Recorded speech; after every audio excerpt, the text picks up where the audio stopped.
Ya, ibu-ibu yang dirahmati oleh Allah, kita masuk ke tafsir Al-Kahfi, diskusi tafsir Al-Kahfi mulai ayat ke 27 ya, ayat ke 27.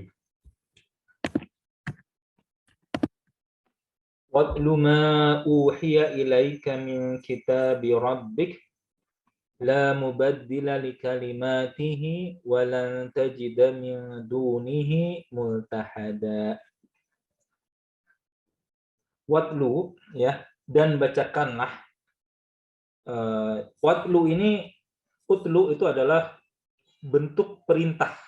Bentuk perintah dari Allah, kata dasarnya sama dengan tilawah. Ya, tala yatlu utlu tilawatan. Jadi kalau utlu berarti bacakanlah.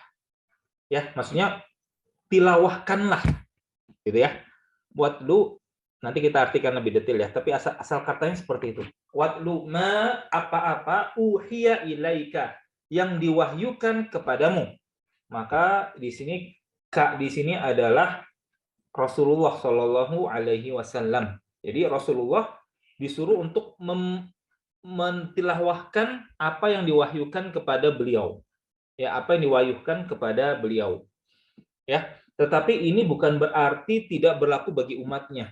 Ya, tidak berlaku bagi umatnya. Maka kita pun sebagai umat dari Rasulullah juga wajib membacakan apa yang diwahyukan Allah ya kepada kita. Ya, kita baca. Kita melakukan tilawah, kita rutinkan tilawah, dan dalilnya adalah ini. Dalil kita untuk membaca Al-Qur'an. Ya, agak beda dengan waqra. Waqra itu hanya sekedar baca. Nanti kita lihat tilawah itu apa maksudnya. Ya, tilawah. Min kitab rabbik, dari kitab Tuhanmu gitu ya, dari kitab Tuhanmu, maksudnya adalah Al-Qur'an. La mubaddila, tidak ada yang dapat mengubah, tidak ada mubaddila yang dapat mengubah li kalimatihi, ya, kalimat-kalimatnya, walan tajida min dunihi multahada, ya, walan tajida, dan tidak akan pernah gitu ya, walan tidak akan pernah sekali-sekali tajida engkau menemukan min dunihi multahada, ya, tempat berlindung ya selain daripadanya, gitu ya, tempat berlindung selain daripadanya. Jadi walan tajida, dan tidak akan pernah kamu temukan gitu ya, walan tidak akan sekali-sekali tajida kamu menemukan min dunihi ya multahada, selain Allah pelindung. Maksudnya apa? Yang dapat melindungi adalah Allah semata gitu maksudnya ayat ini ya. Sekarang kita lihat lebih detail. Oke. Allah memerintahkan Rasulnya untuk membacakan ayat Al-Qur'an itu di beberapa tempat. Ya, selain yang tadi ya.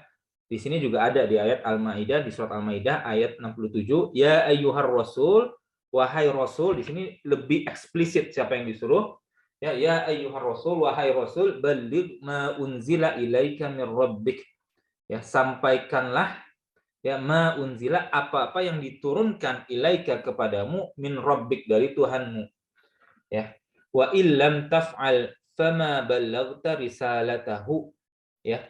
Wa illam, jika kamu tidak taf'al, melakukan, fama ballaghta risalatah, jika tidak engkau melakukan, berarti engkau tidak menyampaikan amanahnya, ya, menyampaikan risalah. Ya, jadi kalau Rasul tidak melakukan tidak menyampaikan kepada umatnya, maka Rasul tidak menyampaikan amanat dari Tuhannya. Begitu. Wallahu ya'simuka minan nas. Ya, dan ini juga dalil bahwa apa yang disampaikan Rasul ya dari sisi kewajiban Islam itu semuanya sudah sampai kepada kita. Ya, atau sudah disampaikan oleh Rasulullah, itu yang lebih tepat, bukan disampaikan pendeta, bukan disampaikan kepada kita ya, karena kita kadang-kadang belum nyampe ilmunya. Tetapi Rasulullah sudah menyampaikan apa semua yang telah diwahyukan Allah kepada umatnya ya dari Al-Qur'an. Ya, dan dari Islam ini secara umum. Begitu, ya. Walaupun kita bisa jadi belum tahu ya karena keterbatasan ilmu kita. Wallahu ya'simuka minan nas. Ya, wallahu, dan Allah ya'simuka ya. Ya'simuka, melindungimu. Maka Rasulullah itu maksum, terlindungi gitu ya. Ya'simuka, Allah melindungimu minan nas, dari manusia. Ya. Jadi Rasulullah sudah dijamin perlindungannya dari Allah, sehingga Rasulullah harus menyampaikan semuanya yang berupa, yang itu adalah kewajiban dari Rasulullah untuk menyampaikan ya wahyu dari Tuhannya. Wallah innallaha, sesungguhnya Allah la yahdil qaumal kafirin, tidak memberikan petunjuk kepada orang-orang yang kafir. Ya, orang-orang yang menutup dirinya dari hidayah. Begitu.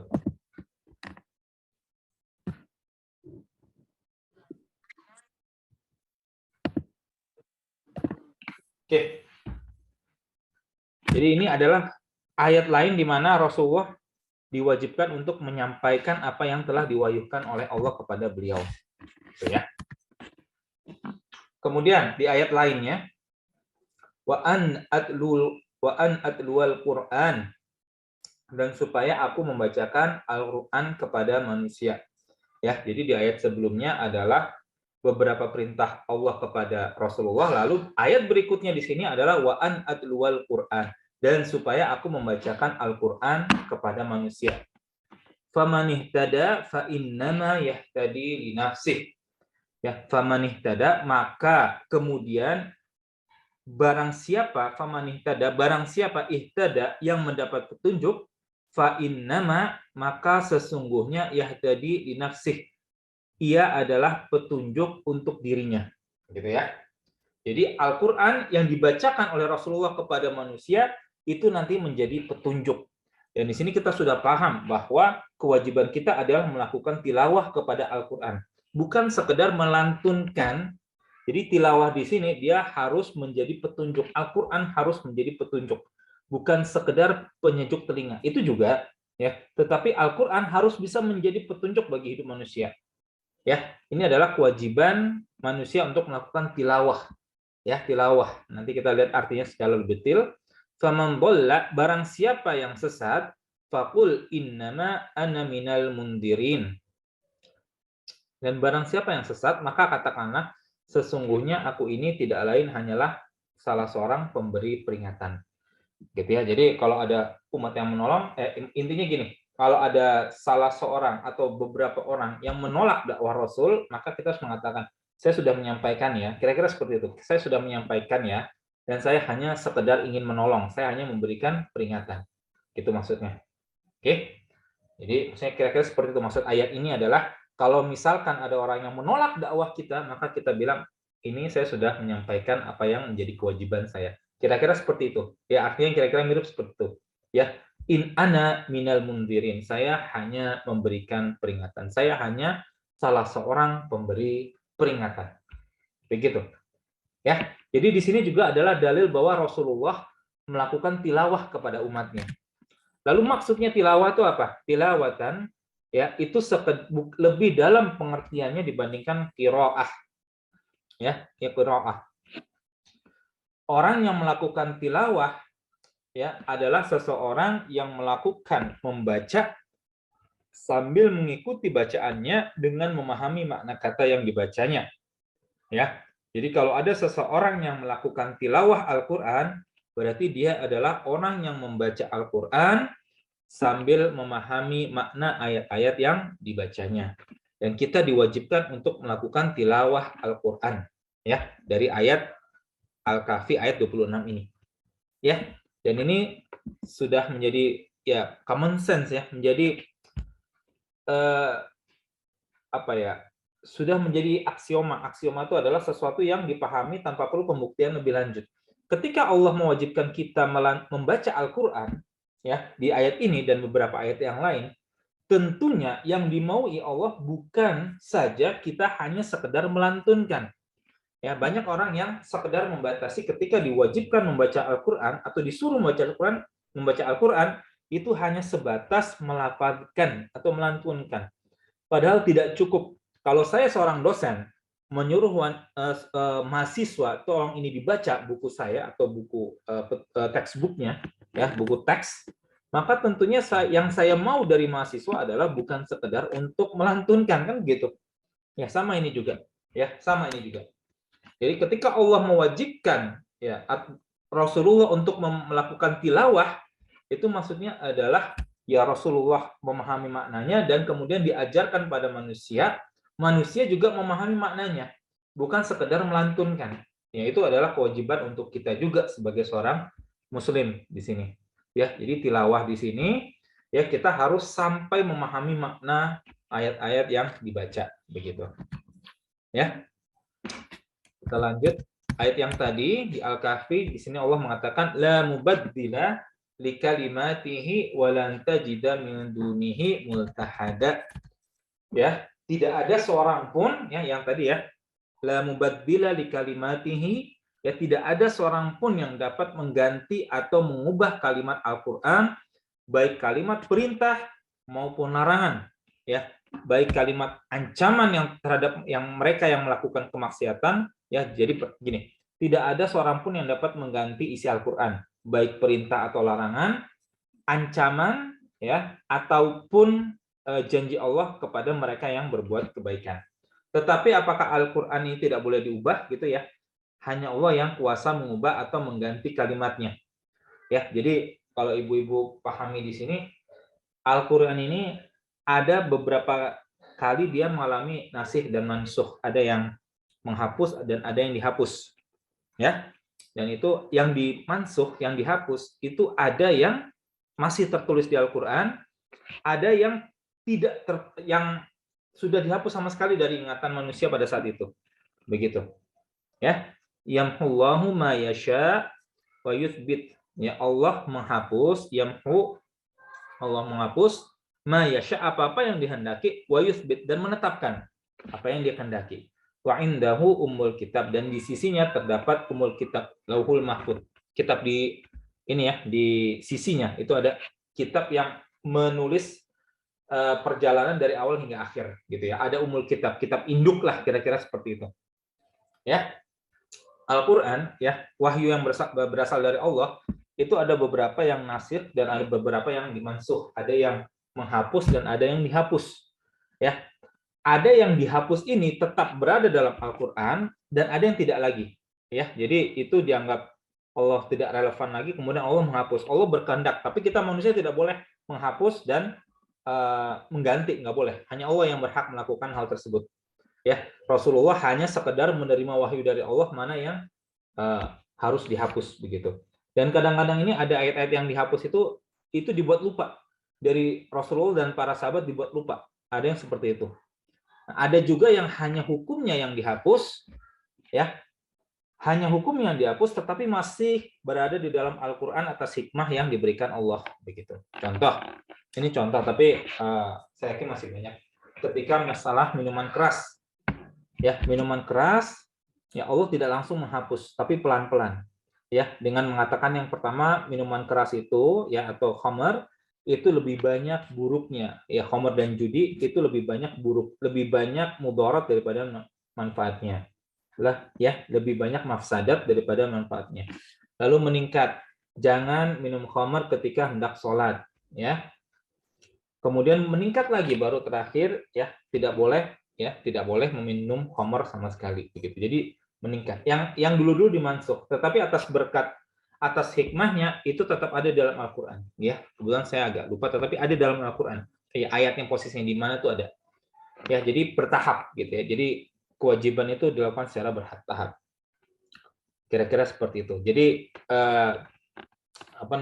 bukan mengganti tetapi lebih tepatnya melengkapi gitu ya. Tapi manusia tidak boleh mengganti ataupun mengubah kalimat Al-Qur'an ya, baik mau perintah larang, baik perintah kalimat, baik kalimat perintah, baik larangan, ancaman, janji, manusia tidak boleh mengubah kalamullah ya, tidak boleh. Rasulullah pun tidak mengubah. Ya, Rasulullah hanya mendapatkan wahyu dari Allah lalu mengikuti. Ya. Oke, yang tadi multahada ya, maksudnya multahada adalah tempat berlindung. Ini ada di ayat lain juga, qul inni, katakanlah diriku la yujirani ya minallah, tidak ada seorang pun yang dapat melindungiku dari Allah, ahadun, siapapun tidak bisa. Ya. Jadi qul inni la yujirani minallahi ahadun.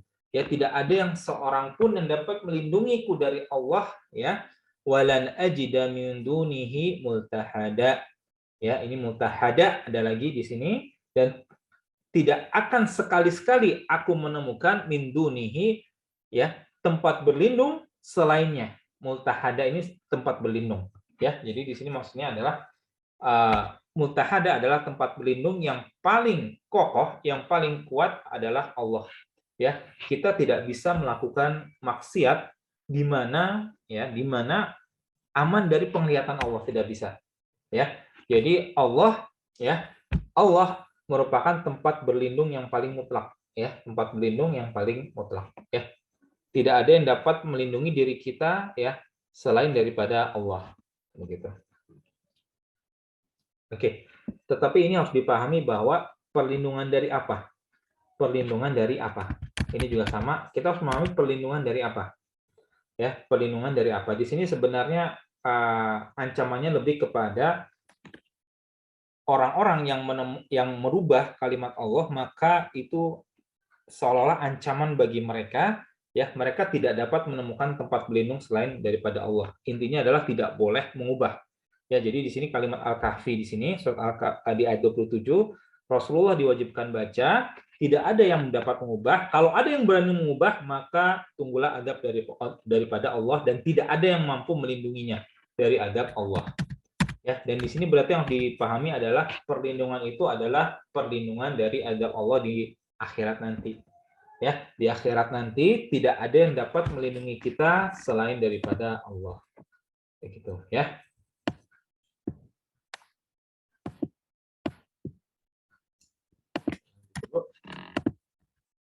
Oke, kita lanjut ke ayat ke-28 ya. Ayat ke-28. Wasbir, ya, dan bersabarlah nafsaka dirimu ma'alladzina yad'una rabbahum. Wasbir, bersabarkanlah nafsaka dirimu ma'alladzina yad'una rabbahum, bersama mereka-mereka yang mengajak kepada Tuhannya, bil ghadati wal asyi, di siang dan di sore, di pagi dan di sore, pagi dan petang, ya. Bil ghada di pagi, wal asyi di petang, yuriduna wajhah, untuk mengharapkan wajahnya. Ada yang mengartikan keridhoannya, ya. Jadi kalau ibu-ibu pahami, kalau wajah ini di sini, wajah ini bahasa Arabnya pun wajah, muka gitu ya, muka. Maksudnya adalah orang-orang yang menyeru di Tuhannya, menyeru pada Tuhannya, mengajak kepada Allah, ya, di pagi dan senja hari, mereka mengharapkan wajah Allah, mengharapkan keridhoannya maksudnya, gitu ya, sama seperti orang kita, ya. Tapi nanti saya akan jelaskan lebih detail. Ada orang-orang kita ini mengartikan supaya orang lain senang tuh seperti mencari muka, nah, gitu ya, mencari muka. Kita mencari muka. Tapi ini mencari muka ini artinya kalau di bahasa Indonesia jelek sekali, jadi kayak penjilat, ya, mencari muka. Tapi kalau di dalam bahasa Arab, ya, yang mengharapkan wajah itu maksudnya benar-benar mengharapkan ridho, ya, mengharapkan wajah, mengharapkan, ya, supaya orang itu ridho terhadap kita, gitu ya, ridho terhadap kita, ya. Jadi mencari muka, tapi dalam arti sisi positif, ya, dalam sisi yang positif, ya, mencari ridho Allah maksudnya, ya. Kalau mencari wajah itu kan lebih kepada kita sekedar mengharapkan orang lain senang supaya kita mendapatkan untung secara dunia, gitu loh. Tetapi di sini mengharapkan ridho adalah supaya kita mendapatkan balasan kebaikan di dunia dan di akhirat dari Allah semata, begitu. Ya, jadi ya, yang satu mencari muka biasanya ke makhluk dan itu negatif. Di sini yuriduna wajah, mengharapkan wajah, maksudnya adalah mencari keridhaan Allah di dunia maupun di akhirat. Wala ta'du ainaka, dan jangan palingkan ainaka, kedua matamu, anhum, dari mereka. Ya, jadi Rasulullah, ya, disuruh bersabar bersama orang-orang yang bersama Rasulullah yang mengharapkan keridhaan Allah. Jangan palingkan wajahmu dari mereka, alias jangan pergi dari mereka. Turidu zinatal hayatid dunya, karena semata-mata menginginkan perhiasan dunia. Ya, mengharapkan perhiasan dunia. Nanti ada asbabun nuzulnya. Kenapa sampai ada seperti ini? Kenapa Rasulullah disuruh bersabar bersama para sahabatnya, ya, dan jangan berpaling dari mereka karena mengharapkan keridhaan atau perhiasan dunia, zina, perhiasan hayati dunia, kehidupan dunia, ya. Wala tuti' man aghfalna qalbahu, ya, wala, dan jangan tuti' mengikuti man aghfalna, orang-orang yang dilalaikan, orang-orang yang kami lalaikan, qalbahu, hatinya, an dzikrina, dari mengingat kami. Ya, jadi jangan gini maksudnya. Jangan gara-gara pengen keridhaan orang-orang yang lalai, orang-orang yang kaya, ya, orang-orang kafir yang kaya, lalu gara-gara mengharapkan mereka, kamu berpaling dari orang-orang miskin yang selama ini berjuang bersama-sama kamu, gitu. Kira-kira seperti itu. Wattaba'a hawahu wa kana amruhu furuta. Ya. Jadi wala tuti' man aghfalna qalbahu an dzikrina, ya, jangan ikuti orang-orang yang telah kami lalaikan hati mereka dari mengingat kami. Wattaba'a hawahu wa kana amruhum furuta. Dan orang-orang ini juga menuruti hawa nafsu mereka, dan adalah keadaannya itu wakana, dan keadaannya amruhu, keadaannya furuta, itu melewati batas. Ya, jadi maksudnya gini, dalam tafsir Al-Kahfi ada seseorang yang ini bukan ada seseorang yang namanya Uyainah bin Hisan Al-Fazari. Uyainah bin Hisan ini dia masuk Islam, tapi kemudian Islamnya ini agak-agak bermasalah gitu. Ya, kalau ibu-ibu di sini membaca sirah, nanti setelah dia wafat, maksudnya Rasulullah wafat, kemudian Uyainah ini kemudian yang saya dengar dia kemudian balik lagi begitu. Jadi memang ada masalah dengan keimanannya. Ya, jadi Uyainah datang kepada Nabi, ya, untuk ingin masuk Islam. Ya, ada beberapa orang sahabat Nabi yang fakir di sampingnya, gitu ya. Jadi ada beberapa orang sahabat Nabi yang miskin, ya, yang fakir miskin, ya, termasuk diantaranya Salman Al Farisi, ya. Lalu Uyainah ini berkata, apakah bahwa mereka tidak mengganggumu? Ibaratnya kamu ini nggak jijik begitu bersama mereka gitu yang miskin gitu, ya. Sedangkan kami ini bangsawan, ya. Kami merasa tidak layak untuk bersama mereka. Ya, jadi keadaan mereka itu mengganggu kami gitu. Ya, sama seperti orang-orang zaman sekarang, ya, dan mungkin saya sendiri, naudzubillah, semoga tidak seperti itu. Jadi kita itu merasa kalau ada orang-orang fakir miskin mendekati kita, kita kan langsung curiga gitu kan, ya, curiga ini orang, ya, selain juga terganggu, ya, selain juga merasa terganggu, ya, dari baunya, dari pakaiannya, ya, dari penglihatannya, ya. Sehingga kita itu pengennya tidak terlalu dekat dengan orang-orang fakir miskin gitu. Ya, karena curiga sih, karena curiga, kita seringnya terlalu curiga gitu ya, takutnya kemudian menjadi korban kejahatan. Ya, Uya ini mengatakan, kami ini pemuka bangsawan suku Mudhar. Jika kami masuk Islam, maka semua suku Mudhar akan masuk Islam. Ya, jadi kami ini pengen masuk Islam, tapi gara-gara mereka saya jadi malas masuk Islam gitu loh, karena saya tidak ingin dekat-dekat mereka. Ya, sehingga dia berkata, jauhkanlah mereka dari kami, ya, agar kami mengikutimu, atau adakan untuk mereka majelis tersendiri dan kami majelis tersendiri. Lalu turun ayat ini, ya, Allah memerintahkan Rasulnya agar bersabar bersama para sahabatnya yang fakir miskin yang sudah berjuang bersama-sama menemani Rasulullah, ya, dan dapat menahan diri untuk duduk bersama dengan beberapa orang sahabatnya yang tekun dalam ibadah sepanjang hari karena mengharapkan ridho Allah semata. Ya, para sahabat itu hidup dalam kesederhanaan, jauh dari kenikmatan duniawi. Ya, kalau di sini di tafsir ini dikatakan mereka adalah Ammar bin Yasir, Bilal, Suhaib, Ibnu Mas'ud, dan beberapa sahabat lainnya. Ya, jadi ini juga untuk bagi kita.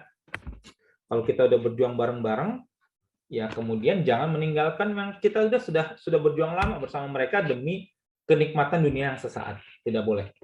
Ya, tidak boleh kita mengorbankan orang-orang yang sudah berjuang bersama-sama, ya, demi mendapatkan, ya, harta dunia lebih daripada orang lain. Di sini Rasulullah disuruh bersabar oleh Allah, ya, bersabarlah bersama mereka yang fakir miskin ini, ya, yang selalu siang malam menyeru kepada Tuhannya begitu. Ya, hanya semata-mata karena rayuan dari bangsawan-bangsawan ini yang datang. Ya. Dan ini memang kalau kita bayangkan seandainya Rasulullah mengikuti mereka, ya seandainya Rasulullah mengikuti mereka, ya maka Rasulullah itu akan ditinggalkan oleh sahabat-sahabatnya yang sudah berjuang bersama-sama. Ya ini beratnya kayak melepaskan yang sudah di tangan, berharap sesuatu yang belum tentu dapat, begitu ya. Ini tidak boleh seperti itu, ya. Dan itu akan sangat mengacaukan Islam. Dan ini kita harus ingat ini fasenya di fase di Madinah ya. Jadi seharusnya orang yang datang ini ya terima keadaan yang ada, gitu ya. Mau masuk Islam, alhamdulillah dapat hidayah. Kalau tidak, yang rugi bukan Rasulullah, yang rugi bukan sahabat. Mereka sendiri yang menolak Islam, itu yang rugi, begitu. Ya, kita harus punya pola konsep, pola pemahaman kayak gini. Ketika kita berdakwah, maka kita sampaikan dakwah yang hak secara dengan akhlak yang baik tentunya ya. Kalau masyarakat tidak menerima, kalau orang yang kita dakwai tidak mereka menerima, maka mereka yang rugi, bukan kita yang rugi. Begitu. Di sini juga ada ayat yang lain ya, peringatan bagi Rasulullah untuk tidak mengusir orang-orang yang sudah bersama-sama dengan Rasulullah sejak awal-awal Islam. Wala tatrudil ladzina yad'una rabbahum bil ghadati wal 'ashiyyi yuriduna wajhah. Ya. Wala tatrudi, dan janganlah kamu mengusir alladzina yad'una, orang-orang yang mengajak Rabbahum kepada Tuhannya bil ghadati wal 'ashiyyi, ya di pagi dan sore hari, yuriduna wajhah, ya mereka semata-mata mengharapkan keridhaan Allah, mengharapkan wajah Allah. Ma'alaika min hisabihim, ya kamu tidak memikul tanggung jawab sedikit pun min syai'in, ya ma'alaika min hisabihim min syai'in, ya jadi kamu tidak memikul, tidak ada tanggung jawab pada dirimu ya terhadap perbuatan mereka sedikit pun. Nah, itu yang lebih tepat sebenarnya artinya ya. Tidak ada kepadamu ya tanggung jawab terhadap perbuatan mereka sedikit pun. Wa ma min hisabika alaihim, dan mereka pun tidak memikul tanggung jawab ya sedikit pun terhadap perbuatanmu. Fatatarudahum fatakuna minal zalimin, yang menyebabkan kamu berhak mengusir mereka. Ya. Jadi Rasulullah diperingatkan untuk tidak mengusir orang-orang yang menyeru Tuhannya di pagi dan petang hari, ya karena mereka mengharapkan wajah Allah. Ya, ma'alaika min hisabihim syai'in wa ma hisabika alaihim min syai'in. Ya, kamu tidak memikul tanggung jawab sedikit pun terhadap perbuatan mereka, dan mereka tidak memikul tanggung jawab sedikit pun terhadap perbuatanmu. Ya, fatatarudahum fatakuna minadz zalimin, yang menyebabkan kamu berhak mengusir mereka sehingga kamu termasuk orang-orang yang zalim. Ya, intinya adalah jangan diusir, mereka nggak salah apa-apa. Gitu itu kalau pusing sama ini. Intinya adalah jangan mengusir mereka karena mereka nggak salah apa-apa gitu loh. Mereka nggak salah apa-apa. Ya, kalau mereka diusir maka Rasulullah termasuk dalam menjadi orang-orang yang zalim gitu. Maksudnya seperti itu. Oke. Alhamdulillahilladzi, ya ini hadis riwayat dari At-Tabari.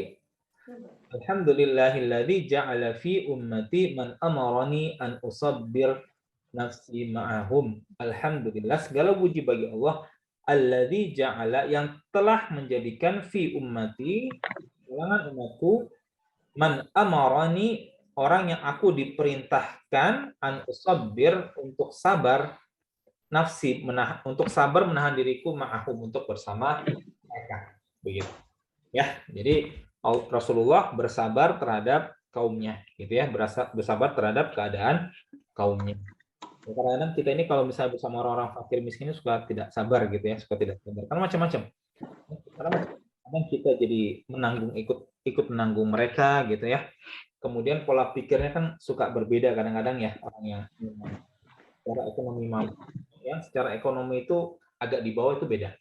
Ya, dan kita diuji kesabarannya ketika berada di tengah-tengah kaum fakir miskin gitu. Ya. Ibu-ibu di sini mungkin ada yang pernah menjadi panitia zakat tuh merasa.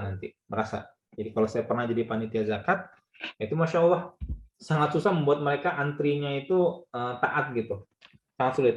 Ya, karena ya didesak dengan keadaan lapar, ya, haus, miskin gitu ya, sehingga mereka sangat membutuhkan membutuhkan infak dan sedekah. Kita kalau sebagai panitia zakat itu sangat sulit untuk membuat mereka tuh bersabar terhadap itu, maka kita harus bersabar terhadap ya perlakuan mereka begitu. Ya, terhadap perlakuan mereka. Nah, di sini saya sebelum sekarang sudah jam 20 masih lama ya.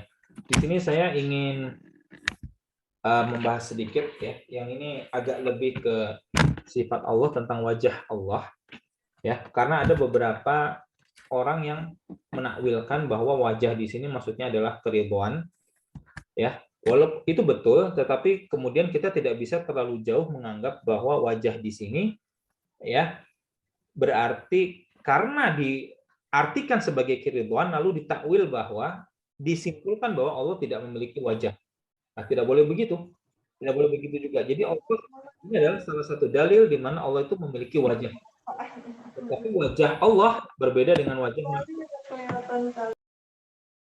Allah berbeda dengan wajah makhluk. Ya, jadi ayat ini menunjukkan bahwa Allah itu memiliki wajah, tetapi wajah Allah berbeda dengan wajah makhluknya. Ayat tadi ya, ayat ke-28.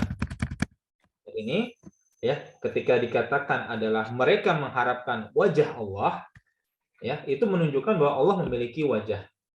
Ya, walaupun satu frase itu maksudnya adalah mengharapkan keridhaan Allah, sama seperti kita bilang mencari muka gitu. Ya, tetapi kita tidak bisa kemudian menafikan gara-gara mengartikan mengharapkan wajah Allah sebagai keridhaan Allah lalu kita menafikan Allah punya wajah, itu tidak boleh. Ya, karena banyak juga ayat yang lain menunjukkan bahwa Allah memang punya wajah. Ya, ini contoh tafsir ayat surat Yusuf. Uqtulu Yusufa awitrahuhu ardan yakhlu lakum wajhu abikum wa takunu min ba'dihi qauman salihin. Uqtulu, bunuhlah Yusuf awitrahuhu, atau buang dia ya, awitrahuhu ardan, buang ke tanah yang tidak tahu, yang jauh gitu, yang kita tidak tahu, yakhlu lakum wajhu abikum, supaya wajah Allah wajah ayahmu tertumpah pada dirimu saja, pada diri kalian saja. Wa takunu min ba'dihi qauman sholihin, dan sesudah itu hendaklah kamu menjadi orang-orang yang baik. Ya, di sini wajah diartikan sebagai keridhaan juga, tetapi kita tahu bahwa penetapan wajah di sini ya bagi ayah, karena memang ayahnya punya wajah kan gitu ya. Paham ya Ibu ya? Walaupun di sini maksudnya adalah perhatian ya, tetapi dengan menggunakan kata wajah itu juga secara eksplisit menunjukkan bahwa bapaknya Yusuf, bapaknya anak ini punya wajah kan gitu ya. Punya wajah. Paham ya Ibu ya? Ya. Di sini diartikan mencari muka, tetapi ketika digunakan wajah ini berarti menunjukkan juga bahwa ya memang Yakub, bapak Yusuf, dan bapak dari saudara-saudara Yusuf itu memiliki wajah. Digunakan kata wajah itu menunjukkan bahwa bapaknya memiliki wajah. Allah ya dengan pendalilan yang sama, Allah juga sama gitu. Ya, ketika dikatakan mencari wajah Allah, ya tidaklah dikatakan wajah Allah karena memang Allah memiliki wajah. Walaupun kalau satu frase maksudnya adalah keridhaannya begitu. Ya, di sini ayat yang lain waya boko ya, waya boko ini lebih terang lagi kalau di sini. Kalau di sini lebih eksplisit ya, dan maknanya tidak bisa diganti-ganti. Waya boko, dan tetap kekal, wajahu di sini digantikan dat ya, karena saya mengambil satu situs tuh yang lebih ini afiliasinya ke Kemenak. Tapi kalau kita lihat bahasa aslinya, waya boko, dan telah kekal, wajahu rabbik, wajah Tuhanmu ya, yang kekal wajah Tuhanmu. Ya tentu kalau wajahnya kekal, maka zat secara umum juga kekal ya, seluruh ininya, tubuhnya itu juga kekal begitu.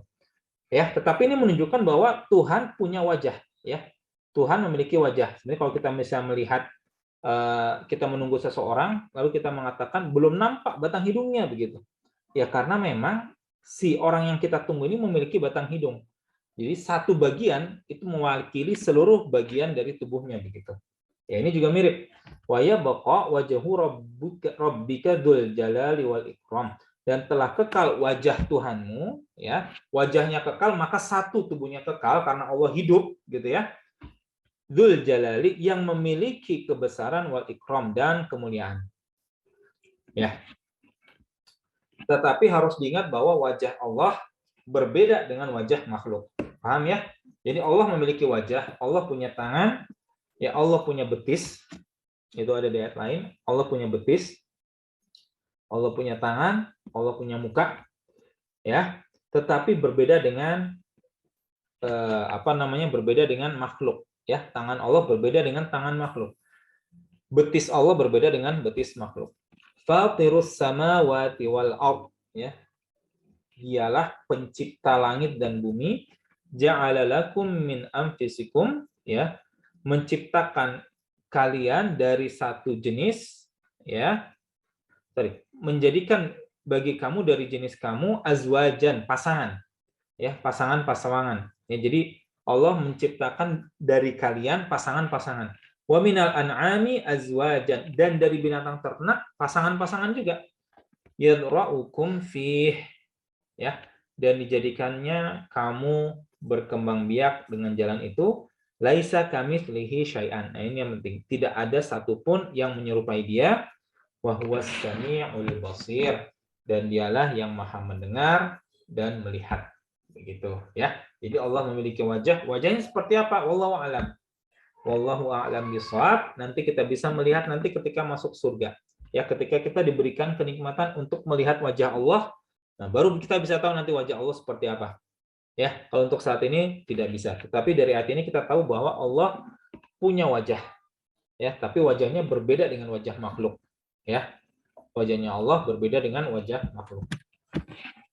Ya. Kita lanjut lagi. Wa qulil haqqu mir rabbikum. Ya, wa qulil haqqu mir rabbikum, dan katakanlah hal haqqu mir rabbikum, kebenaran datang dari Tuhanmu, Tuhan kalian. Faman syaa'a falyu'min wa man syaa'a falyakfur. Barang siapa di antara kalian yang hendak beriman, maka hendaklah dia beriman. Wa man syaa'a falyakfur, dan barang siapa hendak kafir, maka udah kafir aja. Ya. Tetapi di sini bukan merupakan pilihan, ya, bukan merupakan pilihan. Ya, jadi ini tidak bisa dijadikan dalil bahwa Allah memberikan pilihan bagi makhluknya, yang mau beriman silakan beriman, yang nggak beriman boleh tetap dalam keadaan agama semula. Tidak seperti itu memahaminya. Kenapa? Karena di ayat berikutnya kemudian Allah mengancam, inna a'tadna lidzalimina naron ahata bihim suradiquha.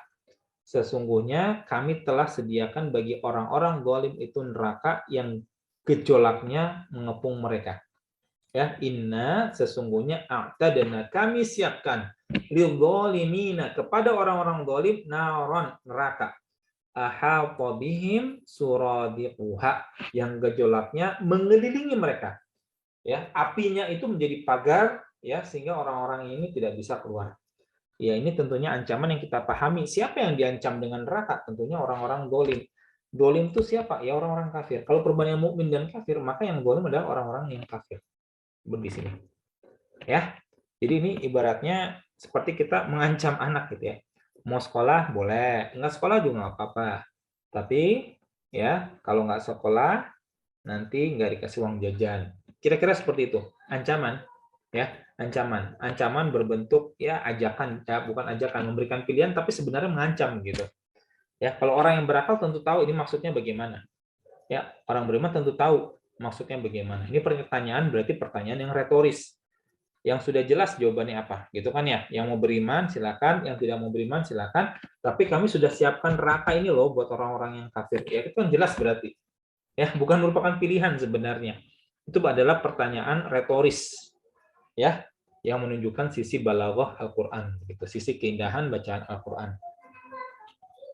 Wa iyastaghithu yughathu bima'in kalmuhli yashwil wujuh. Ya. Masya Allah. Wa iyastaghithu, jika mereka ingin minum, yughathu, mereka diberikan minum bima'in, dengan air, kalmuhli yashwil wujuh, diberi minum dengan air seperti besi mendidih yang menghanguskan muka-muka mereka. Ya, kalmuhli seperti besi yang mendidih, ya, besi yang meleleh, ya, besi yang meleleh, yashwil wujuh yang menghanguskan muka. Begitu. Jadi nanti di akhirat itu, Bu, air minum itu wujudnya kalau nggak air panas sekali, itu wujudnya nanah. Nanah. Cuman dua itu. Ya, minuman cuman dua itu di akhirat nanti, di neraka nanti. Minuman buat ahli neraka kalau bukan air panas yang mendidih, itu nanah yang menjijikkan gitu. Ya, nanti kita lihat ayat yang lain.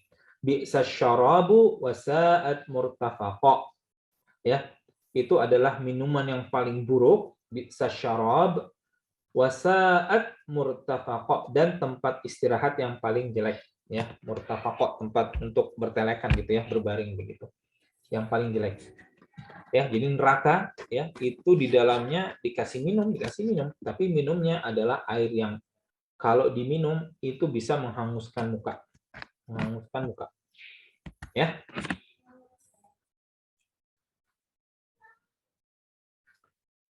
Oke, jadi maksudnya orang dolim tadi di ayat sebelumnya itu maksudnya adalah orang kafir ya.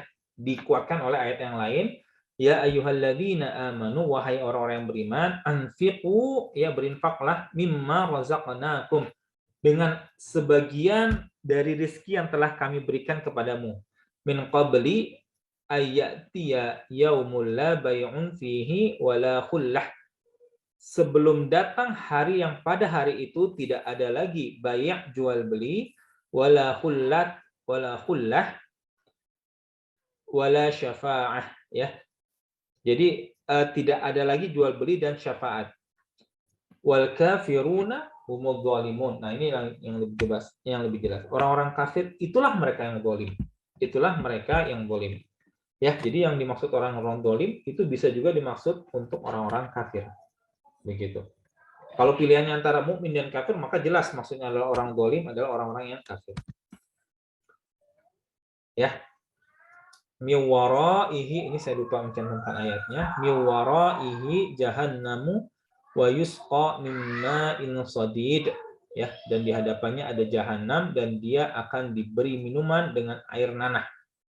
Ya, yatajarruhu, ya, diminumnya air nanah itu, wala yakadu yusighuhu wa ya'tihil maut, dan hampir dia tidak bisa menelannya, ya, dan datanglah bahaya maut, ya, min kulli makan, dari segala penjuru. Wa ma huwa bimayyit, tetapi dia tidak juga mati. Di akhirat, di neraka tidak ada kematian. Ya, orang yang diberikan siksa setelah mendapatkan siksaan maksimum diganti lagi kulitnya dengan yang baru, diganti dengan tubuh yang baru, lalu diberikan siksaan yang berulang, ya, sampai dia merasakan siksaan yang sangat pedih di situ, ya, sampai maksimum, diganti lagi dengan yang baru. Jadi kulit yang dibakar, ya, itu kalau di dunia itu ada masa di mana dia tidak lagi merasakan sakit. Nah, kalau di akhirat nanti setelah dia mencapai puncak kesakitan, ya, Allah tidak memberikan kesempatan. Kulitnya diganti yang baru, lalu dipanaskan lagi, diberikan siksaan lagi begitu. Terus seperti itu. Wa mi waraihi adzabun ghalidz. Ya. Wa mi waraihi adzabun ghalidz, dan di hadapannya masih ada adab yang berat. Ya, ini surat An-Naba, ya. Yang tadi yang saya katakan bahwa air minuman untuk ahli neraka itu kalau nggak air mendidih itu nanah.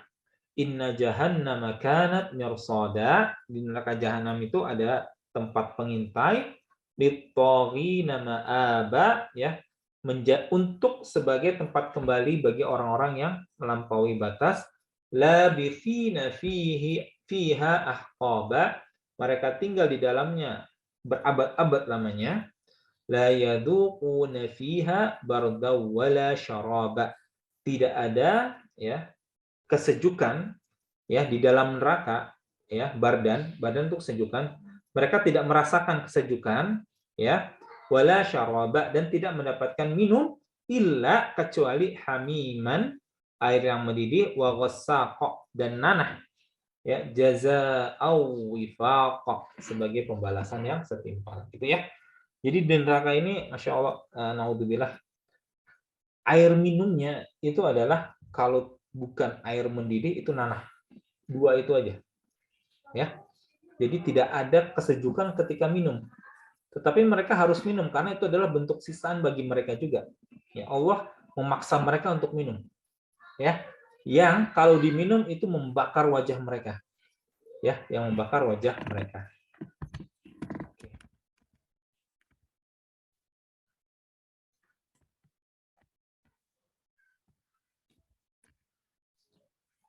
Di surat Al-Kahfi ayat 30, innalladzina amanu, dan sesungguhnya bagi orang-orang yang mukmin, wa amilus solihati, dan beramal solih, inna la nudhi'u ajra man ahsana amala, tentulah kami tidak akan menyia-nyiakan pahala orang-orang yang mengerjakan amalnya dengan baik.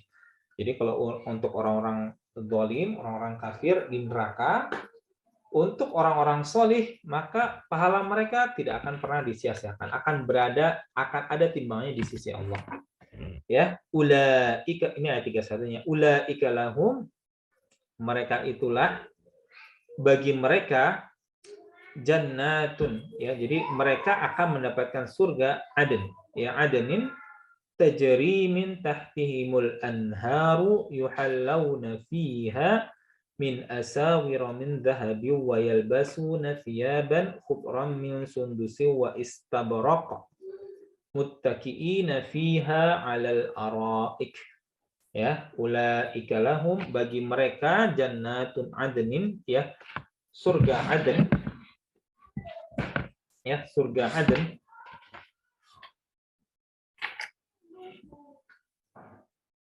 Ya, jadi jannatu Aden itu maksudnya, Aden ini maksudnya adalah menetap, gitu ya. Jadi mereka adalah rumah atau negeri yang menetap, tempat menetap yang mereka tidak ingin lagi menggantinya, yakni tidak ingin lagi berpindah ke selain daripadanya, gitu ya. Jadi surga Aden adalah maksudnya Aden adalah menetap. Ya, jadi surga ini tempat mereka menetap dan mereka tidak mau keluar lagi dari situ, begitu. Tajri min tahtihimul anhar, yang mengalir sungai-sungai di bawahnya, ya. Dan ini kalau untuk orang dan untuk kita juga sih, di orang-orang yang hidup di orang Arab, ya, itu ada sungai, tinggal di atas sungai itu adalah suatu anugerah, karena itu adalah sumber kehidupan buat mereka, begitu. Buat kita juga secara umum begitu. Ya, cuma kita jangan membayangkan sungai-sungai surga ini seperti sungai-sungai di kota-kota besar di Indonesia, gitu ya. Walaupun sekarang sudah agak membaik. Sungai-sungai di kota besar di Indonesia yang banyak bertimbunkan sampah. Tidak seperti itu sungai di surga. Nanti kita lihat sungai-sungai surga itu bagaimana. Ya. Yuhallawna fiha, mereka dihiaskan, ya, min asawira min dhahab, ya, gelang emas, ya. Jadi gelang dari emas, gitu. Min asawir, gelang-gelang, min dhahab, dari emas. Jadi mereka berhiaskan gelang-gelang emas. Laki-laki tidak boleh menggunakan emas, ya, dan sutra, tetapi di surga boleh. Wa yalbasuna thiyaban khudran, dan mereka wayalbasun menggunakan thiyaban, pakaian, khudran, hijau, min sundusin wa istabraq, dari sutra halus dan sutra tebal. Ya, di dunia lagi-lagi laki-laki tidak boleh menggunakan sutra. Di akhirat nanti dibolehkan, ya, dan mereka menggunakan pakaian hijau yang terbuat dari sutra. Muttaqiina fiha 'alal araik, ya, mereka duduk sambil bersandar di atas dipan-dipan yang indah. Ni'mat tsawab, pahala yang paling baik, wa hasunat murtafaqa, dan tempat istirahat yang paling indah, ya. Dan inilah tempat istirahat yang paling hakiki. Kita di dunia itu bukan tempat istirahat. Bagi seorang muslim, dunia adalah tempat berjuang. Manusia secara umum sih, manusia secara umum. Cuman kalau bagi muslim kita punya target yang lebih jauh. Ya. Kapan kita akan beristirahat adalah ketika kita masuk ke dalam surga. Ya, Imam Ahmad ditanya, kapanlah engkau akan istirahat, wahai Imam? Ya, Imam Ahmad ditanya, ketika salah satu kakiku sudah menginjak surga. Itulah baru istirahat. Ya, jadi tidak tepat juga kalau ketika kita mengatakan orang yang meninggal rest in peace, gitu ya, istirahatlah dengan tenang. Orang meninggal itu belum istirahat. Mereka masih harus menghadapi mungkar nakir, masih harus menghadapi hari kebangkitan, masih harus menghadapi sirat. Jadi masih jauh. Istirahat yang hakiki adalah ketika masuk ke dalam surga. Ya, tempat istirahat yang paling indah. Wa hasunat murtafaqah. Ya, jadi kalau air di surga, masalul jannatil lati wa'idal muttaqun. Ya, dan diberikan permisalan al jannatil lati, ya, surga wa'idal muttaqun yang dijanjikan kepada orang-orang yang bertakwa, fiha, di dalam surga, anharun, sungai-sungai, min ma'in, dari air, ya, ghairi asin, wa anharun min labanin, ya, dari air yang tidak berubah rasa dan baunya. Beda dengan air dunia. Air dunia itu sudah bukan air bening lagi, sudah berubah, ya, sudah banyak air-air yang berubah menjadi air-air yang tumpukan sampah. Di akhirat, di surga, tidak seperti itu sungainya, ya. Sungainya sungai yang bening, air yang bening, tidak berubah rasa dan baunya. Ada juga air dari susu, min labanin lam yataghayyar ta'muh, ya, yang tidak berubah rasanya, ya, sungai-sungai air susu yang tidak berubah rasanya. Kemudian wa anharun min khamrin ladzatil lisyaribin, sungai-sungai dari khamar yang lezat, ya, bagi para peminumnya. Ya, di dunia kita dilarang minum khamar, ya, minuman memabukkan. Di akhirat nanti kita diperbolehkan meminum khamar, ya, meminum khamar. Wallahu alam khamarnya seperti apa, ya, tapi itu hanya berlaku nanti di akhirat. Ya, wa anharun min asalan musaffa, ya, dan bagi sungai-sungai dari madu yang disaring, ya, walahum fiha min kulli thamarati wa maghfiratum mir rabbihim, dan mereka memperoleh di dalamnya segala macam buah-buahan dan ampunan dari Tuhan mereka. Kaman huwa khalidun finnari wa suqu ma'an hamiman faqatta'a am'a'ahum.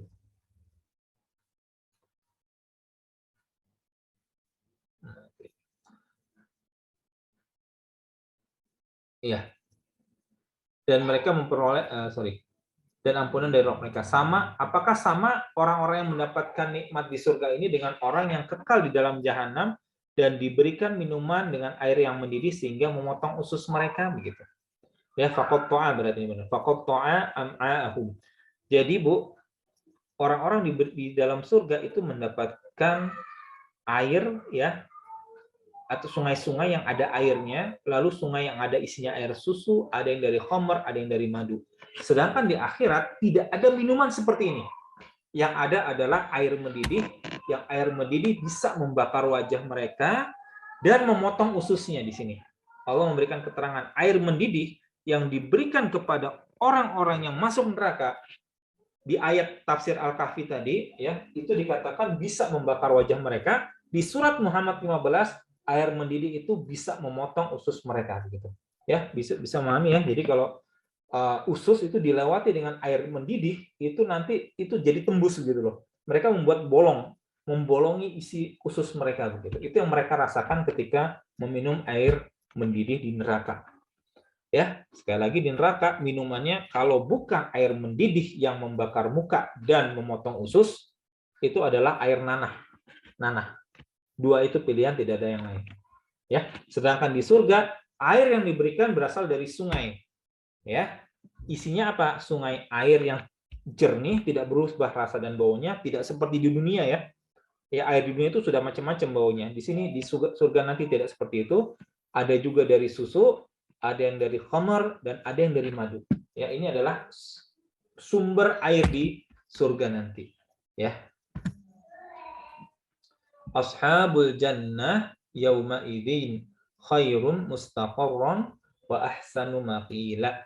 Penghuni-penghuni surga pada hari itu paling baik tempat tinggalnya dan paling indah tempat istirahatnya. Ashabul jannah, penghuni-penghuni surga, yauma idzin, ya, pada hari itu, khairun, paling baik, mustaqarran, tempat tinggalnya, wa ahsanu, dan paling baik pula, ya, paling indah, maqila, tempat istirahatnya.